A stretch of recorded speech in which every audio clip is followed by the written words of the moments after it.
সুযোগ দেয়। এই সুপারিশ কমিটিতে আপনারা জানেন আমাদের অনেক সুপ্রিম কোর্টের সিনিয়র আইনজীবী আছে, তাদের সাথে কোনো পরামর্শ করা হয় নাই।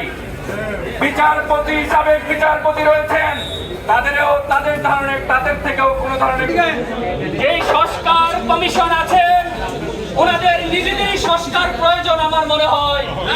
ওনারা সংবিধান সম্পর্কে বুঝে না, একটা দেশের সংবিধান কিভাবে পরিচালিত হয় সেটা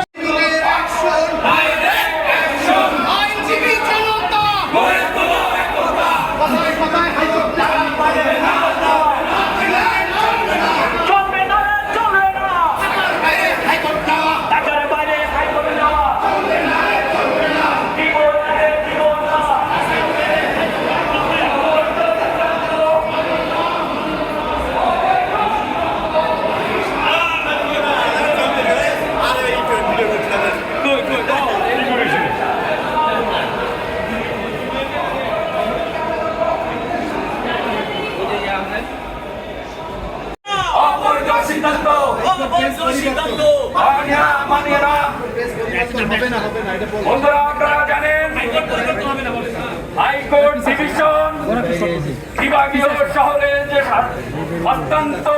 হস্তান্তর সুপারিশ করা হয়েছে তার বিরুদ্ধে আজকে সুপ্রিম কোর্টের সকল আইনজীবী আজকে বিক্ষোভ করছে।